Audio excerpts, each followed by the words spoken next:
guys, you're not getting rid of me just yet. Not yet. Welcome. One more. Maybe one more. Maybe. See if she can make it through. We were having pre-contraction talks. Yes. She's already been contracting right before we went on air here. So I'm going to try to make it through this Flame Central podcast presented by OrthoVirginia. I might need someone from OrthoVirginia. Joe watched some YouTube videos, so he's ready to deliver if he needs to. I'm 4 deep. Warner's I got 4. He's got 4. He's 4 deep. A lot of across the board. There's 8 babies of experience here. So if we need to clear off the table, Doug, get the hot water. Right. Get the towels. Let's go. Boy, nothing sounds like a bigger nightmare. Somebody get Jason on the horn. Yeah. Would not be better than Jason is on call. Jason, don't worry. We got some good news and some bad news. Good news is you have a daughter. Bad news is you missed it, and it's on the podcast. You're going to have to watch. You're going to have to watch on YouTube. First picture is Warner holding the baby. Oh my gosh, this is awful. Warner's holding the baby. Okay, I might start over this taping. This is so bad. It's happening what soon, a little people. sweetheart. It's happening soon, but hopefully we can make it through this podcast because we have a great show coming your way, despite Liberty suffering its first loss of the season at Jacksonville State. We'll break all of that down. We'll go from like the cause of concern, let's overreact, to everyone just need to overreact. It's Joe's, one game. Joe's a take a deep breath guy. Take a deep breath. Yeah, take a deep breath. Get in your cold plunge. Yes. Kumbaya. Rehydrate. Everything's fine. And then Liberty will go on the road again to Bowling Green this upcoming weekend. Matt has, of course, some numbers that matter that will tell you that Bowling Green is no pushover, right? Slouch. No Eddie slouch. George, Eddie right? George's team. Eddie George. So we also have a Flames fantasy update. I do have a proposal for the guys.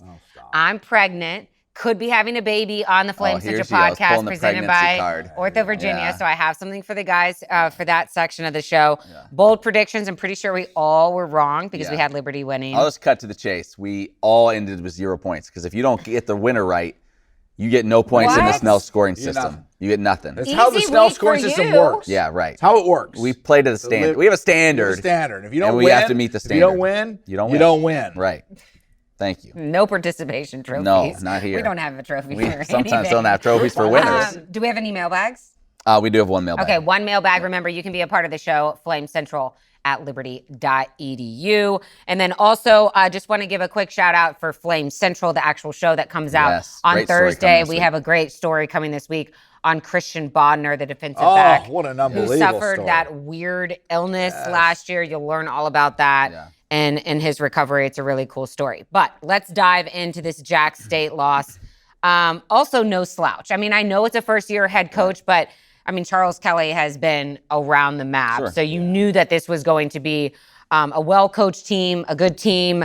Coach Kelly was at Alabama, Georgia Tech, Florida State, Tennessee, Auburn, Colorado. So you knew there was going to be a good game plan going in, but did we expect what we saw on Saturday from Liberty and you know? Well, first off, let me just say right up front, we're a field hockey school. You know? So, let's just cool it, okay? Let's give the girls some love for what they did. They're playing great. So, yes. Oh, boy. Here's what's frustrating. Here's what's frustrating for me. Well, he opens up field and hockey. I want to get Joe's take on this because Joe's the X's and O's guy. He's the coach. We call him coach around the office. Joe's around the office. When I'm around. Yeah. Jacksonville State does not throw the ball well. We knew that going in. What did they finish with, like 60 passing yards? 52 passing yards. I think it was on 6 of 12. So we knew that. Yeah. We knew that wasn't a strength. So what could Liberty have done? What more could they have done to slow down? They give up 338 rushing yards. The most since they gave up 363 to Jacksonville State last year. Cam Cook went for 195 yards, 2 TDs. What could they have done to sell out to stop the run? I'm like, doesn't there come a point in this game where you're like, listen, if you can beat us one-on-one throwing on the outside, good luck to you. Go for it. But we know that's not your strength. We are going to do everything we can to force you into that. Did they do that and they still weren't able to get the stops? What did you see? Yeah, I mean, I think sometimes when Liberty does play a lot of man-to-man, they will bring pressure, they will blitz, but you're playing a dangerous game there. And the dangerous game is not only like, oh, just sell out towards the blitz. And we sell it towards the blitz, and then they beat you one-on-one. Okay, and I agree with you. Okay, the philosophy is like, okay, if you're gonna beat me, right? So you'll coach the philosophy. Right. We're going to take away what you do. The Bill Belichick. We're going to take away what you do best, and then we're going to make you beat you somewhere else. But I think what happens is where the game gets a little tricky is when you just start, people think blitz, blitz, blitz. Well, if you're blitzing your inside backers, you're blitzing your outside back, you're blitzing people all the time, all it takes is one crease where you miss it. Right? So there are fundamentals of defense that you have to live and die by. And the living and dying by, what I mean by that is, yes, you can bring a guy here on what that would be designated as a run blitz as compared to a pass blitz. But you have to be able to have gap control. And what you saw happen was and this is some of the things that they struggled with in the first game on the big runs that they had against Maine, is that, and Coach Krantz talked about this, like being able to fit the proper fits from the linebacker position, the D-line being able to hold their gap and hold that block so they can't get to the second level to free up the linebackers, right? You have to be able to do those things from a fundamental standpoint in order to be successful. And when a team like Jax, so you prepare throughout the week, you don't know that they're going to all come in and go, man, they're only going to throw the ball for, would you say how many yards they threw? 50. 60 yards, right? So you're preparing for multiple different things, especially with a new coach, right? And then they come out and Cook was just eating them up, right? And so you prepared for, it's not an excuse, but you prepared throughout the week, like, okay, how are they going to beat us? This is how they think we're going to beat us. Now they come out and they give you a one shot at it, and that is, we're going to run the ball down your throat, right? Well, to adjust into a game is like, okay, if you're out of the game, if you're completely out of the game, like, no, we need to sell out, we need to guess right, we need to hit somebody in the backfield, pop the ball loose, make a play.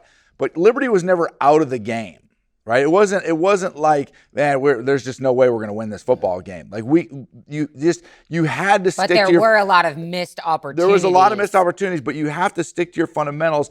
Take a chance here or there, but understand, like, as the game progressed on, it was like, that's just you got to give Jacksonville State credit, man. Right. That's a really, really good physical running. And I said that in the Yacht Talk statement, like the thing that worried me the most in that game was the physicality of them, to be able to match their physicality on the defensive side.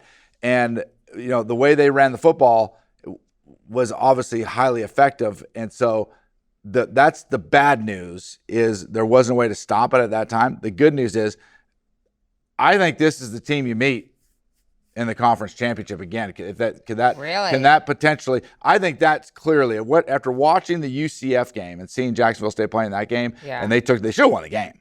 They should have beat UCF. They had them, and after watching that game and then watching them play Liberty and the way that they run the football, I think right now that's the best team in this conference. Now, Western Kentucky, obviously, I think it's Liberty, Western Kentucky, and Jacksonville State. Well, it's still, and Jacksonville State's number one right now. It's still very early. It's very early, but when you make your identity running the football, in college football, when you make your identity run the football, and they know you're going to line up and run it, and you can't stop them, shoot, that's the kind of football team that you want. Yeah. And that's what they are. Yeah. When you look at Liberty's total offensive yards, 534. Yeah. I mean, that's a positive. But those miscues, those shooting yourself in the foot, 2 turnovers, a turnover on downs, a missed field goal, penalties, those are just going to hurt you down the stretch. And you're going to beat yourself. I lost because they switched over the Navy game, and I was at my son's game watching the game on my phone. And what happened right before he kicked the field goal? Did he just miss it? Did he get blocked? Or? No, we missed it was a 29-yard. Like a 29-yard field goal. Yeah. So just missed it. I believe Jamie Chadwell after the game called it a chip shot. Yeah. So, You also had the Juju touchdown that ended up getting called back for a holding. That would have been his second of the day. Yeah, and that play was like, it was like Roddy Piper off the top ropes to Ric Flair. I mean, he got the hand up there, turned him, and I mean, you're like, oh, you can't call holding. He stuck the guy slipped with a little slip move. He stuck his arm up under, and then he gave him a little hip roll. Yeah. It looked like a little Conor McGregor move right there. So that was everyone in the stadium. That was definitely a hold. Like you can't get mad about that. Yeah. An interesting stat that Nick Pierce pointed out to Coach Chadwell after the game was the average starting field position offensively was the 22-yard line. I'm glad you brought that up because that was something I looked up. That's always that kind of hidden yardage people talk about. Like, our kickoff return was not good. Not there. This is just off of kickoffs, Liberty's average starting, or where they started. They started on their own 5. Then they got out to the 35 the next time, great. Then on their own 13, 25, 21, 18, 25. Ugh, like, brutal. When that's rough. That's with, when you're talking about, that's supposed to be a strength. Juju Gray was one of the most electric return men in the ACC. You thought that would be a strength. It was not in this game, and so you make it that much more difficult on yourself starting deep in your own territory. I mean, there were just red jerseys. Then on the other side, we kicked one out of bounds. Not to go mad, but the other thing too, from Juju's perspective, and this is the one-handed return to the 5-yard line. Like, I think in his mind, he's like, dude, I'm taking everything to the house, right? I think that's his mindset. Right. But there's got to be a reality between like there's certain balls as you see it come up in the air when you return a kick. Like, what's the height of that ball? Yeah. Where's that ball going to land? Right. Okay, did he drive it and I can catch it 2 yards in the end zone, but it was driven at me, so now I've got some space. But when it's high like that and you're catching it 1 yard deep and in the corner, it's like there's no room. Those dudes are getting by. Like, a huge part of it's just decision making. Right. Like, there was just like that was some poor decision making. They'll clean that up. Yeah. Okay, so I don't want to be too Okay. I don't want to be too negative, and I don't want to overreact because it is just one game. It's early in the season. I feel like playing a conference opponent like Jax State early, maybe it is good that they can kind of see where they are. Obviously, the fan base is restless right now. It doesn't take much to see that. So, yes, absolutely. I'm with you. It's one game. Joe's already saying we're going to the championship, so he's not jumping ship yet. I'm not jumping. He's in his ice there's a long way. There's a long way to go. Here's where I think Liberty fans are frustrated, and where I think, I mean, I can understand their frustration. Justifiably so. Is this? Yes. Jax State won the conference last year, right? Okay. Entirely new coaching staff, 51 new players. This wasn't the same Jax State team we played a year ago. So to see them come out and do what they did makes a Liberty fan say, well, did we just get passed twice by Jacksonville State?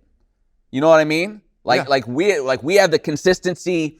We're bringing, obviously we had turnover like everybody does, but in terms of everybody on coaching, it's like Liberty has more consistency within what they've been building.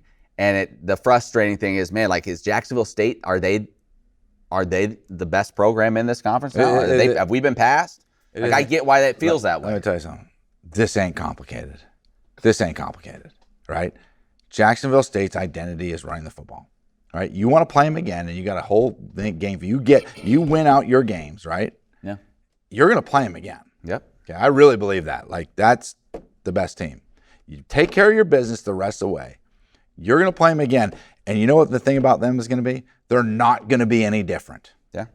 Their identity is in running the football, and they've got a really good running back. They got an offense line, and they've said, okay, this is our culture. Our culture is going to be physical. Okay, so what are you going to do with that when you get a chance to meet them again, right?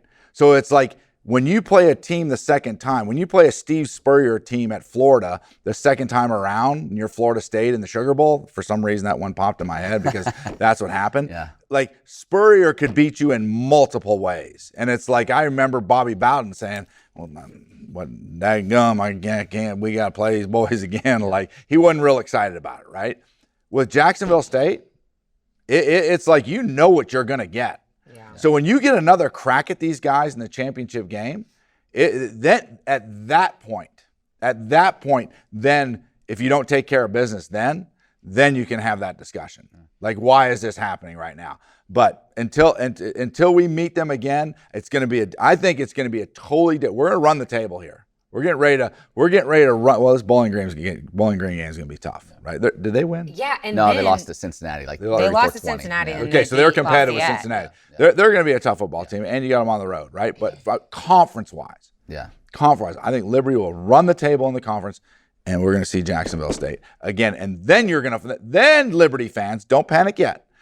Then you're going to find out what this football team is in that championship defense game. Can do. Because other teams are going to look at that and try to run the ball against Liberty moving forward. The other teams aren't like Jacksonville State. Right. Yeah, they don't have like Liberty's run defense is not like, oh my gosh, we gave it 300 and whatever yards rushing. No. Other run teams are not like Jacksonville State. So but that's where the big plays have been found against this defense. That is where the big plays. Yes. Right. Yeah. Right. Yeah. I just want to ask a question. It might be stupid, but as far as like explosive plays for Liberty, because we saw multiple. Yeah. I mean, Juju Gray, 72-yard touchdown. Evan Dickens, 52-yard rush. Evan Dickens is a dude. Yeah. And he has established himself as one of the lead backs, and we were not talking about him really at all. I'm going to talk about him a little bit later. I bet you. I'm going to ask you guys something. And then Dante Lee, he might be. Dante Lee had the 62-yard touchdown from Vasco. So is it concerning, and again, this might be a stupid question, is it concerning to be relying on these explosive plays if you're Liberty's offense instead of, grinding out drives? You're a fan of it. No, because this is what we missed last year. This is what we were begging for last year. Yeah. It was more explosiveness down the field. Yeah. So, no, I have no problem with that. That's great. That's what you want. Absolutely. I think you've got the playmakers on the outside to do it. I think the bigger concern has been some inconsistency on the offensive line here early on. Mm-hmm. And again, I talk about the PFF grades, and they're not everything, and not everybody totally subscribes to everything they say. But Aaron Finnemore had the worst offensive grade of any player on the field. Which for Liberty, which is surprising given what we know of him. That's concerning. You had some injuries on the offensive line in this game. So you had some issues there. We have full trust that Coach Dirk, he's one of the best in the country, he's going to get it right.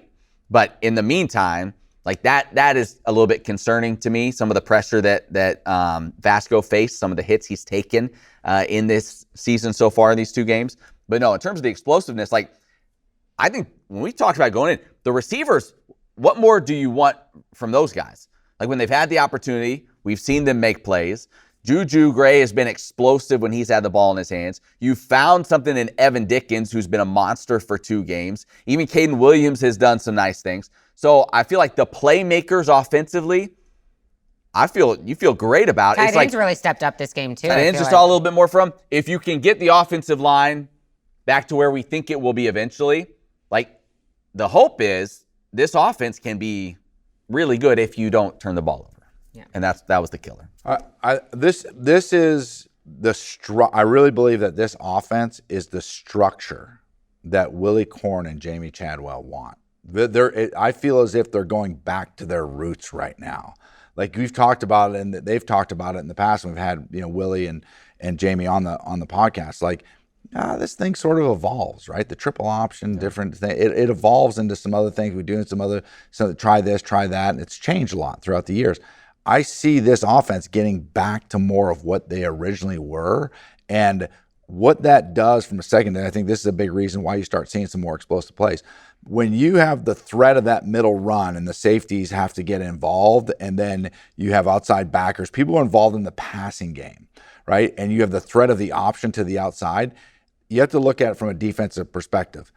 They're standing there looking at the offense going, okay, this offense forces my brain to go through a lot of responsibilities, right? So pre-snap, you're thinking, okay, they do this. This is my key to this. I got to key that back to here. And it forces it's not vanilla. It forces your brain to think about a lot of different things. So what happens is that when you have that option threat and you're running the ball successfully the way that they've been running the football, is it allows it allows the defense to freeze for that one split second, and then all of a sudden, and you're slipping behind. You're on a crossing route. You can get the ball Juju's downfield. so good out of the backfield. And you're using him in the run game, and then you can split about, and you can get him crossing in the pass game. So there's all kinds of different things. And then Vasco's legs, just to be able to extend the play. You looked at the long pass he caught, just to be able to extend the play. I think, tell me I'm wrong, Joe, but I think Vasco is at his best when it's like backyard football. Get me out of the pocket, things break down, and he can just kind of make stuff happen. Like, I feel like that is where he excels, is when he can escape the pocket and then just make things happen, whether it's taking off or finding somebody coming free downfield. I feel like that is a huge strength for him. I remember the one, where's the one pick he threw, or was it the two picks he threw? The first one was where he was hit, and it was a fumble, technically. The second, he just hit the linebacker. The second one was like, I'm standing in the pocket. Yeah. And I'm staring. He was staring. And he looked right at the guy. So I agree with you. It's like, okay, but that's okay. Oh yeah. Like sometimes. Hey, Ethan, guess what? I hate to break the news to you, but if you want to win a championship, it ain't going to be backyard football the entire time. Right. Is there a place for that? Yeah. Do we need to allow them to extend plays and see guys come open and get downfield and make those plays? Yeah. But I'm going to tell you something else. There's also a place for standing in the pocket and going A, B, C. Oh, I got to go there with the football. Yeah.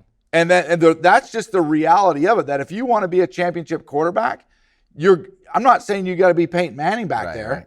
But what I'm saying to you is that there is a place where you got to stand in the pocket and not stare down one guy and throw the ball to the linebacker. You got to be able to go here to here to here and then make the proper throw. Yeah. And I think, like, obviously, Willie's in the film room with him right now, I'm sure, being like, dude, like, what are we doing here? Yeah. And we got to fix that. Because once he does fix that, and he doesn't be great at it, but once he does fix it, his other positive attributes are so good that if you can just sprinkle it in and not throw picks, complete a few first downs over the middle, make some of those throws and do that, then all of a sudden it's like, ooh, this thing's really cooking along with a good run. And I think that's what we're going to become. I'm going to go to Joe Biden voice right now. Hey. And we just lost all our views. Or gains. No, we're going to because they know I'm making fun. Hey. And then we get good. You know what? Yeah. That made a lot of conservatives smile right there. So let's give out some grades. Yeah. I have a feeling you would probably grade the worst grade would be given to the offensive line in this game, whether that be from injury. There's a lot of missed tackles on the defensive side. Okay. A lot of missed tackles. So, I don't mean to be mad here with the negative Nancy. I'm not going to give it the offensive line because say what you want, they ran for 231 yards. Right. Yeah. I would go probably D-line. I mean, Ethan Vasco was sacked 4 times, but. Yes. Yeah. I mean, they weren't great. But you still did 500 yards of offense. I agree. Yeah. So you're going. I'll probably go like D-line. Okay. I mean, or linebackers. Linebackers weren't great either. Yeah. Although one guy we did see a lot more of in this game was Darrell Farrar, the transfer from App State. He actually played pretty well. I think Aiden Vaughn didn't end up playing that many snaps, so Farrar may have taken some of his snaps. Any news on how CJ's? Haven't heard. That obviously will be a big thing to watch. CJ Bazell going out with some injuries on that offensive line as well. Yeah. Mobley, the receiver, didn't even travel. He was out this week. So you've got some guys that are dinged up. Who would you give the best grade to, position group wise? I mean, you got to. I think the running back room has been pretty darn good. Almost 5.5 yards a carry. Yeah. Because I think Jax State was 2.9 or something going in. Yeah, they shut down UCF's run game. Yeah. Week prior. So, I feel pretty good about that. What you found with Evan Dickens, like you're fired up about that. Vasco was decent on the ground. So, I think running backs and receivers. Yeah. The running backs and receivers, you look at how the ball was spread around. Yeah. That is something that's positive. Jamari Person, forward, 5 that catches. He has multiple Casey targets. Kane, 4. Dante, 3. Julian Gray had 3. Austin Henderson, obviously, and then 5 catches from the tight ends. Reese Smith with a couple. Yeah. Elijah Cannon. They spread the ball around, and that's gonna help you a lot. And then you 231. I mean, obviously 199 net would take away the sacks, but 231 yards rushing. Yeah. I mean, there's a lot to be said about the offense. But I think I texted this to you, Matt, during the game. Is like, Oh, I wasn't on that? Dude, you guys we just weren't now. sure. We thought you might just, be in labor. I thought you were in labor. Oh, you guys can't use that excuse once I have the baby. Once you have the baby, we'll just. I get added back. We'll get the phone of the baby. We'll text the baby. Okay. But it's turnovers. Yeah. Yeah. What did turnovers I are- say? I said, okay, when it went 3-0. It was like 2 turnovers and turned it over on 4th down. On 4th down. So that was 3 turnovers, Yeah. right? I said, you have now cut your chances down to about less than 5% in winning this football game. When you lose, if you sit there, what did it end up being? Do you know? Like the turnover battle? Like, was it, how many did we get? We didn't get any, right? So was it No. 3-0? Yeah. Well, Technically 2. two, No, but they yes, stopped on downs. 4th down. Yes, That's turnover to me. Yes. And That- so, and And a missed Yeah. field goal, you can throw that in there too. when you're 3-0, when you're 3-0, That's tough. turn the ball over, you have a less than 5% chance to win the football game. Eliminate the turnovers. Okay, again, we've said it multiple times. One game, one loss. Still going to championship. I do want to know, how do the Flames learn and grow and build from this loss? The Cud baby will be at the championship game. I'm Heard trying to it. get Write a it down. tease here. Yeah. Write I'm it trying down. to be positive. Little Cud baby will be decked out in a Liberty onesie She already has her little onesie. with the Liberty. little red bow on her hair at the championship game. Mark it down. What's your question again? How can the Flames learn or grow from this loss? Or build on this loss? I think Coach, this isn't rocket science. I think on defensive side of football, you got to clean up the fundamentals. This is gap control on the defensive line. This is fit and runs with the linebackers.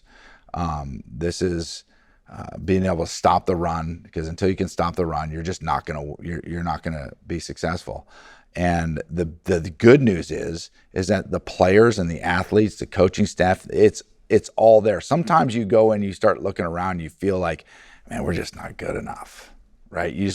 There's games that I watch and I see the film and I'm just like, that team, they're just not good enough to stop the run, and then they're going to get, this is the way it's going to be. That's not the case. Liberty has the dudes, right? They have a coaching staff that knows how to put their players in position. You just got to improve. And once you improve and you start getting your gap controls and your run fits, those two things right there, D-line gap control, linebacker run fits, and tackle. Chart missed tackles. How many missed tackles do we have, right? When you do those 3 things right there, you're going to see a completely different defense. And the thing is, once again, the dudes are there. The dudes are there. Now you just got to go do it. Yeah. The dudes are there. So, Matt, no need to hit the panic button for Flames Nation, right? No. Like they have been all over Twitter. I mean, no. But it's one game, and we keep going back to that. It's one game, but it's also viewed in the bigger context. Liberty is now 4-5 in their last 9 games.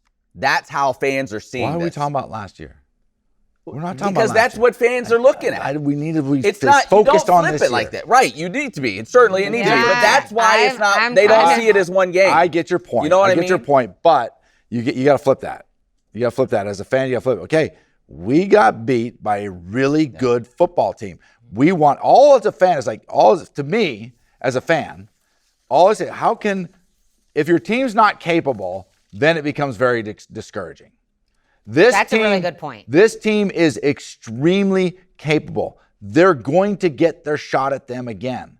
So my encouragement to the fans is, if they're not capable, rip them apart, right? You got to do better in recruiting. You got to do better in transport. You got to do better, blah, blah. But this team is extremely capable. So what can we do now as fans to do your part, to support this team in order, and part of that is criticism, right? I mean, I have no problem with fans being critical of the things that are going wrong. I mean, that's guess what? That comes with the territory. Deal with it, right? But also a part of it is supporting this team to get a second chance. Did Rocky Balboa get a second chance at Clubber Lang? Sure did. Did he? Did he? did. Huh? Yeah, he did. Mickey passed away. Yeah, that's tough. In the first one. That's tough. You can't. His mind wasn't in that. His mind wasn't in that, right? But did we all believe in the movie? Did you believe? Or was there ever any doubt in your mind that when he got his second chance at Clubber Lang, like that, he can do this? No, because he'd gone back to the basics. He went back to, thank you, gap control. fitting the run. Joe definitely took an ice bath this morning. You're so positive. When Jamie Chadwell and Ethan Vasco are running side by side on the beach in their short shorts, hugging each other, splashing each other in the surf, that's when it all turns. Thank you. There is no tomorrow. There is no tomorrow. Is there a beach by Bowling Green? Yeah. Hey, we're going to talk a little bit more about those Falcons in just a moment. But just some other news and notes around the Mountain Volleyball. Off to a 5-1 start, lost to West Virginia in the Mountaineer Invitational. They have the Tribe Invitational this weekend, matches against Norfolk State, East Carolina. I think it's 12 of their first 13 are away from Lynchburg. Yeah. They have one home game coming up against Radford. So hopefully everybody shows up for that because, they're playing great. Really, really well. Men's soccer also still no losses on the season. Tied with Radford and then beat VMI on Thursday. Longwood tomorrow. So come out and support. I believe that's home. Actually, that might not be home. I need to double check. What was the Radford score? Did you get a score on that Radford game? Was it 0-0? I think it was 1-1, if I'm not mistaken. For women's soccer, they beat Queens on Thursday, 4-1. Game day feature coming on that, right? On Flame Central. So that'll be some cool stuff coming your way. I was looking at the game and watching the game. They were tied. number 9 Penn State. Yeah, their schedule, like in general, is stacked. Are we talking women's soccer? Yes. Women's soccer. She simply ran out of pitch. I love saying that. Number 9 Penn State took down the Lady Flames. It was tied 0-0 at half, but I guess Penn State woke up in the second half because they won 3-0. UNCG at home on Thursday, and then Kansas coming to Lynchburg on Sunday. You know how I feel about those Jayhawks. Yeah, you don't. There is nothing I will enjoy more than watching. I didn't even see Liberty beat up on the Jayhawks. What happened in the Missouri? Let's just say the border war ended up just fine. Did it? Okay, I didn't even. That's one I didn't even see. Yeah, just fine. Love it. And like Matt said at the beginning of the show, we are a field hockey school. They're off to a 3-0 start. What's field hockey ranked? 17. 17. Yeah. Beat James Madison 4-1, and then Richmond 4-2. Yeah. University of Albany. You know that they're. Jason was saying, are there any other teams that have a mascot that's 2 names because of the Black Bears, the Maine Black Bears? And I'm like, I don't know, but Albany is the Great Danes. Yeah, Great Danes. So I need to shoot him a text. That's very important going on in the Cut household. Senior night is this Friday, so get out to that game and support your seniors for field hockey. These guys don't even care. When I leave this show, these guys are going to love it because they just talk over me. Golden Gophers. Okay. There's a few. There's a few. Let Jason know there's a few. Yeah. Before we dive in, are you guys Go ahead. Sorry. Before we dive into Bowling Green, have you heard about Bowling Green and like their mascot or their like new sensation, viral sensation? Oh, the cat. Yes. Pudge the cat is so cute. I watched some of their opener and they talked about it. Oh my gosh, so cute. Okay, so long snapper George Carlson owns the cat. You're gonna love this. And he brought around the teammates just, to like boost their spirits. Someone I think got hurt in a scrimmage or whatever. So, and it's one of those like flat-faced cats. I don't really know a lot about cats, but I don't really like cats, but this cat looks really cool. PETA wrote them a letter and said that you shouldn't bring that cat around the football stadium and around the games and stuff like that. So what are they doing about it? I was told that Eddie George is allergic to cats. And no, legitimately, really? This is what I said in the broadcast, I'm pretty sure.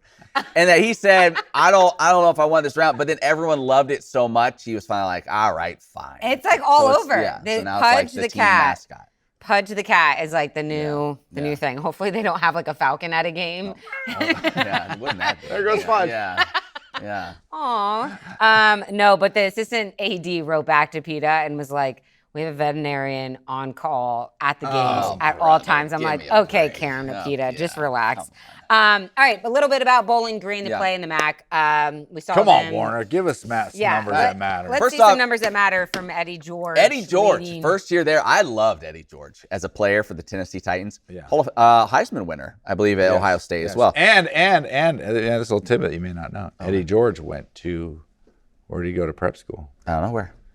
Fork Union Military Academy, just up the road right here. Yes, here in Virginia. Always liked Eddie George. So, he was a head coach at Tennessee State for a couple of seasons before taking this job at Bowling Green. Yeah, so good, happy for him. That was a weird deal. Bowling Green's head coach, Scott Leffler, who we met here a couple of years ago. He left the job. They were doing fine. They made a bowl game. He left to become the quarterback's coach for the Eagles.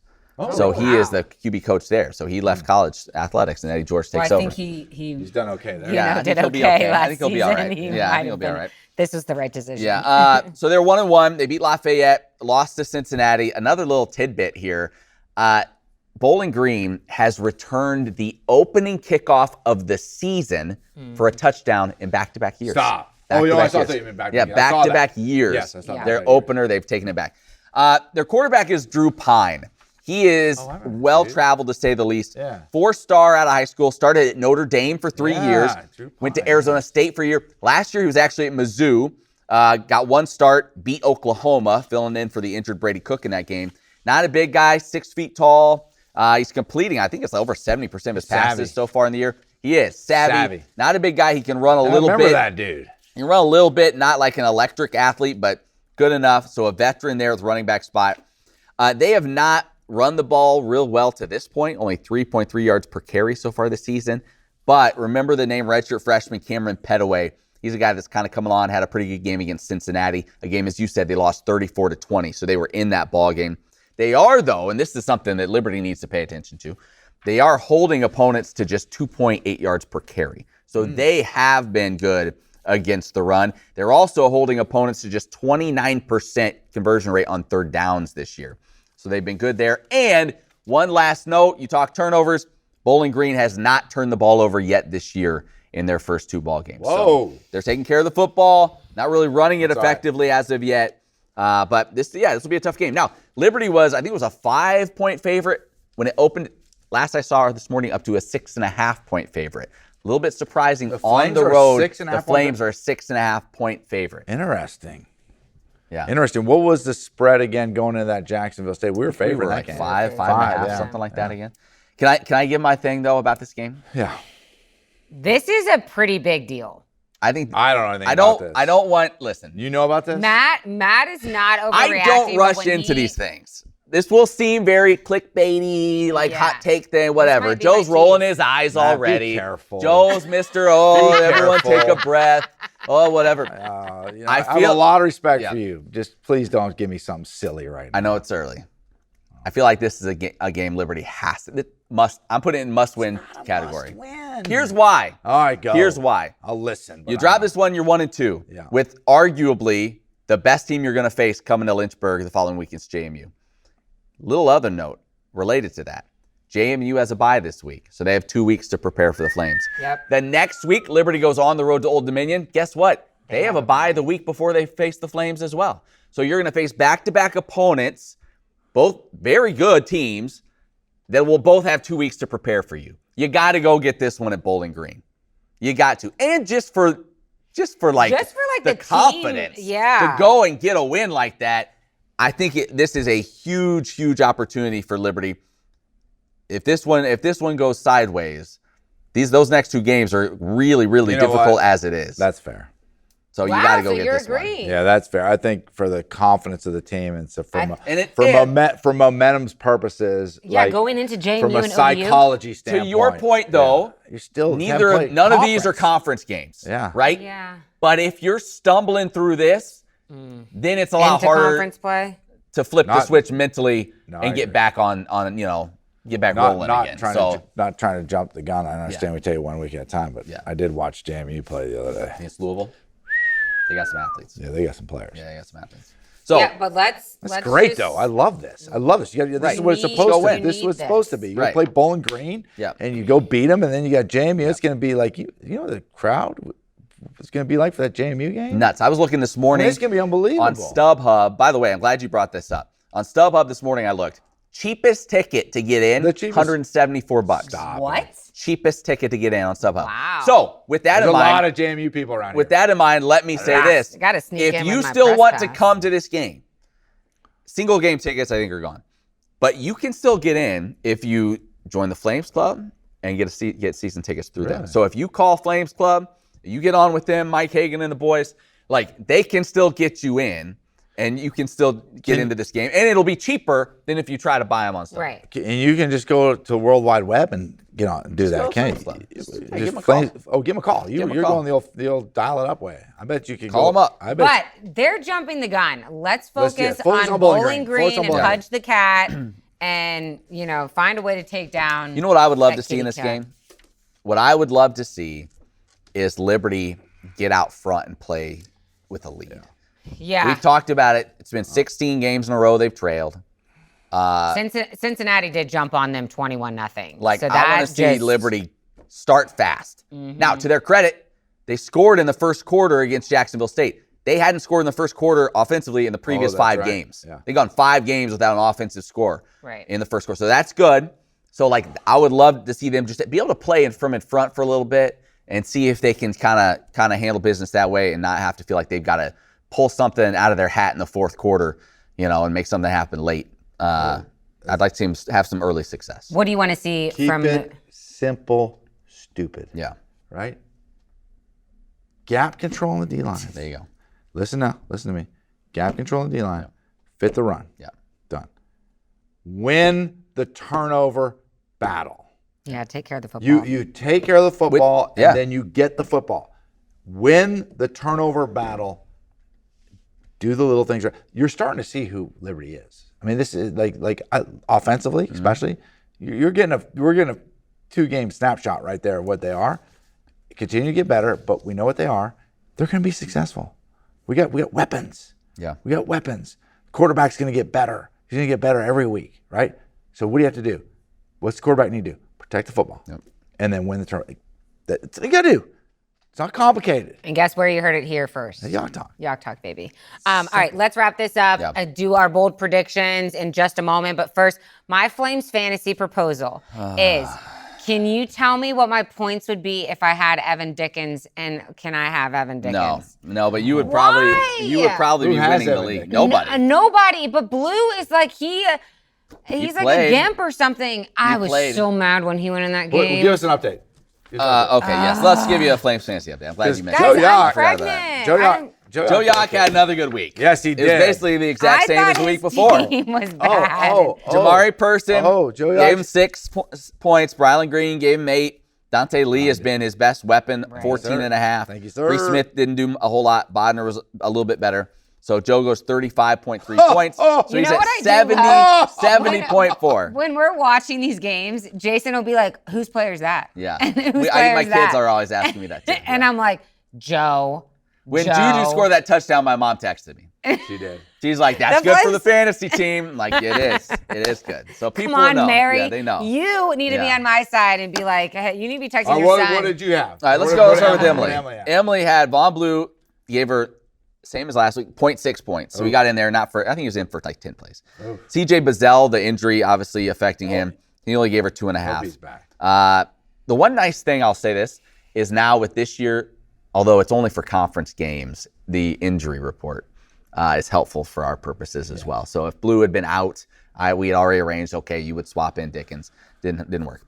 Casey Kane had 3.6. Marion Williams 1. Elijah Kane 2.7. So Emily had 10.4 points. So she's at 43.8. And then I had Juju. So annoying. Juju was my big scorer. What if I had Evan Dickens? Just tell me what my numbers. Juju had 16. Whoa. Joe Carter had 6. Whoa. Aiden Vaughn, not a great game. He actually didn't play as many snaps as he had the previous week. 1.5 points. Caden Williams 3.9. Darius Copeland just is not a factor really at all in the offense right now. So he gave me actually a negative. They had negative 0.1 because I think he caught one late or got it off the lateral there towards the end when it kind of got screwed. Oh, okay. So I had 27.4 this week. I'm at 48.4. So I'm in second at 48.4. Am's in third, 43.8. Joe has 70.4. So Joe is leading the way right now. What's wrong with this? Because Joe Yock knows how to work a war room. Okay, well then give us a He's bold a program prediction. builder. He's He's a program builder. Gosh. That's what he is. I can't wait to have this All right, baby. bold predictions. Remember last week, Joe went 24-21 Liberty. Caden Williams, 75 yards, 2 TDs. I wish that had been the case in both fronts. It would have helped me quite a bit. So you actually had Liberty's score total right. So 24. Wow. Yeah, so that's a win good job for there. Joe. You'll consider a moral victory. Yeah, I'm moral. What do you want to go with on Bowling Green game? Yeah. Yeah, I think we're looking at a close ball game. I'm gonna take the Flames 34-31.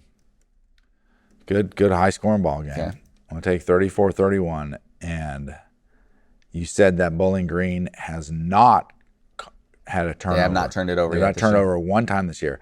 Flames defense creates 3 turnovers. Okay. I think I did that last. Mark it down. Got it. Tell the family, tell your friends, tell your foes. You heard it first. You're right first. All right, Em, you want to go or you want me to go? She's got to think. You go. 31-27. Oh, she went. By the way, you had 2017 Liberty and 3 takeaways for Liberty. So just for That I was reversed. 30, 30-27, Liberty's gonna you give said? it away. Oh, you did the takeaway thing last week? No.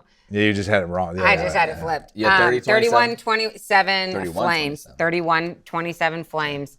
And I think Ethan Dickens will be on Emily's fantasy team is my bold prediction.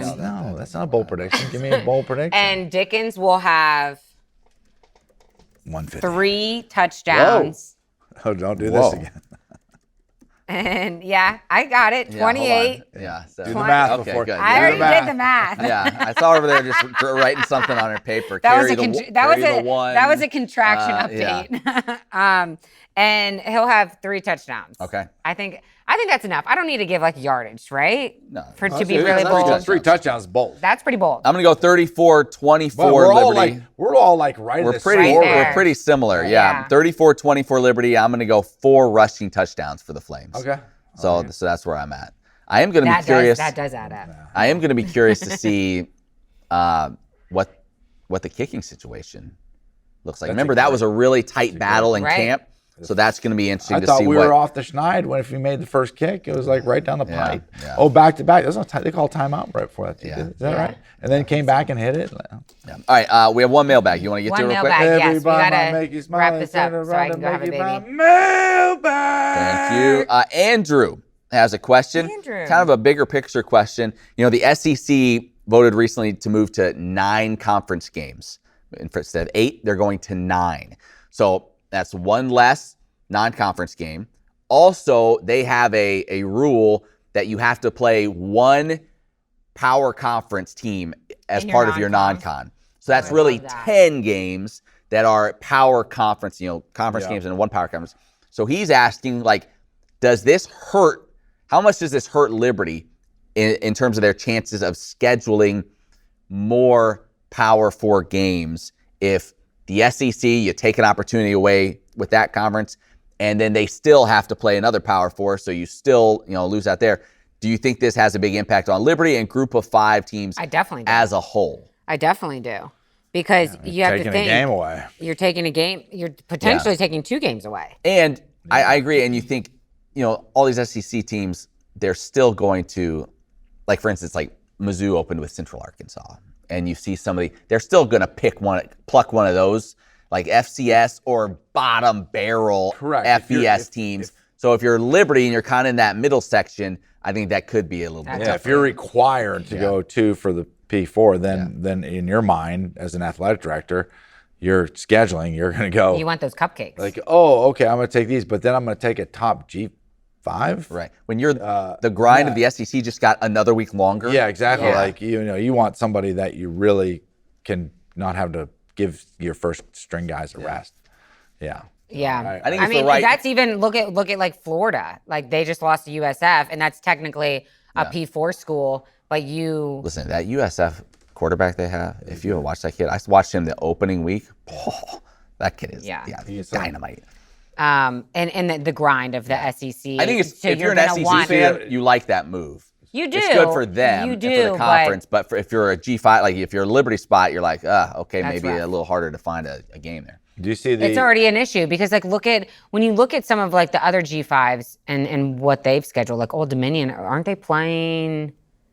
Who are they playing this upcoming week? I think it's a ranked, P4 school, but I think that's already an issue for the Flame Group of schedule Five. is no joke. I mean, the what? The Flame schedule is no joke. I mean, this is a stretch right here. I mean, Jacksonville State, this stretch, Bowling Green, JMU, Old Dominion, ODU. Yeah. By the way, I do want to give a shout out, Conference USA kind of took it on the chin here this week for the most part. Really? Yeah. Louisiana Tech played LSU close, 23-7. Penn State beat FIU 34-0. Colorado beat Delaware 31-7. Wisconsin over Middle Tennessee 42-10. Western Kentucky, I don't know what happened there. 45-21 loss to Toledo. I would have thought they would have performed better than that. New Mexico State actually did beat Tulsa, so there's something. UTEP beat UT Martin, whatever. Hawaii beat Sam Houston. Sam Houston's 0-3 to start, so not a great start there. New staff, but big win. Missouri State, new to the conference, goes on the road and beats Marshall 21-20. So that's a nice win for the league. Good win for Missouri State. So we'll see what they become as we look ahead. Look at Matt going around the CUSA. Just a quick around the conference. Around the conference. Taking a look around CUSA. A little snapshot. That's all this. Taking my segments and hopefully maybe this will be my last. This is it, Em. I think that this is it, guys. I stretched it out as long as possible. What's the contraction app? What are we at? What's We're the at time? 4. 4 minutes apart? Let's wrap it. Let's wrap it up. Clear the desk. Thanks so much for listening and watching. I'm going to go have a baby. Good luck with these two the rest of the season. Wait, are you gonna be gone for the whole season? Like bring the baby and set her up on the table. It used to be. I'll just put her in the helmet. I'm not. I'm not gonna go. I'm not going down. Don't do it. No. Don't do it. It's 2025. Yeah, no. Hey, for Joe and Matt, I'm Emily. We'll see you maybe right back here next week.